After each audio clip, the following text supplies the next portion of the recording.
Après le décès de sa mère la reine Élisabeth II, Charles hérite du trône mais aussi de sa fortune privée.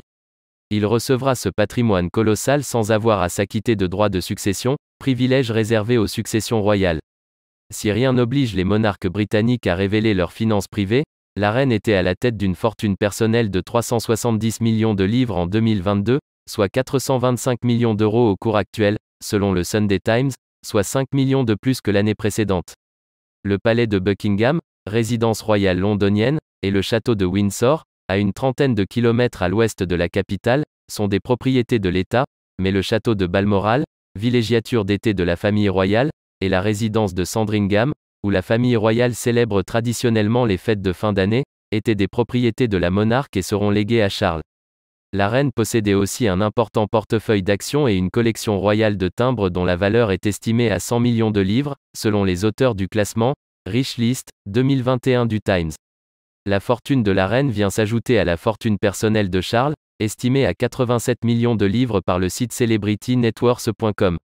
Les célèbres joyaux de la couronne, évalués à quelques 3 milliards de livres, appartenaient symboliquement à la reine et sont automatiquement transmis à son successeur. Le prince Philippe, mari d'Élisabeth, a laissé à sa mort en avril 2021 un patrimoine plus modeste de 30 millions de livres, toujours selon le site spécialisé. Il possédait notamment une collection de tableaux et 3000 ouvrages, dont l'essentiel aurait été légué à des amis et de la famille. En devenant roi, Charles hérite du duché de Lancaster, propriété de la royauté depuis le Moyen Âge, qui avait généré lors de l'année fiscale achevée en mars 24 millions de livres de revenus privés destinés aux monarques britanniques. L'argent de Lancaster revient au souverain, au roi ou à la reine, en vertu de son poste, explique David McClure, auteur d'un livre sur les finances royales. Charles perd en revanche le duché de Cornouailles, qui revient au fils aîné du monarque et génère environ 21 millions de livres par an. Il reviendra directement, au prince, NDLR. William, précise M. McClure. Charles bénéficie aussi d'une allocation annuelle, Sovereign Grant, du Trésor public, fixée à 15% des revenus du patrimoine de la couronne, le Crown Estate, qui comprend du foncier mais aussi un parc colossal d'éoliennes, entre autres, et dont les recettes sont restituées au Trésor public depuis un acte de loi de 1760.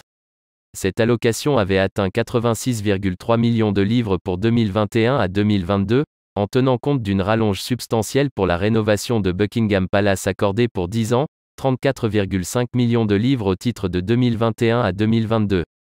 Le Sovereign Grant permet de financer les dépenses liées aux activités officielles de représentation du souverain ou des membres de sa famille, notamment le salaire du personnel, l'entretien et le ménage des palais, les voyages officiels ainsi que des réceptions.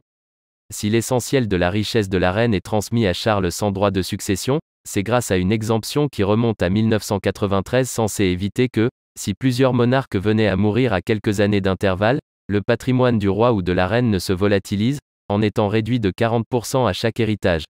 Les actifs privés tels que Sandringham et Balmoral ont un usage aussi bien officiel que privé, explique en outre le ministère des Finances, ajoutant que la monarchie doit aussi avoir un certain degré d'indépendance financière vis-à-vis du gouvernement en place. Mais cet avantage est limité aux transmissions entre un souverain et son successeur. Il est probable que la reine laisse un testament et que de petites sommes iront à des membres de la famille proche, mais pas l'essentiel de la richesse, qui reviendra à Charles, assure David McClure.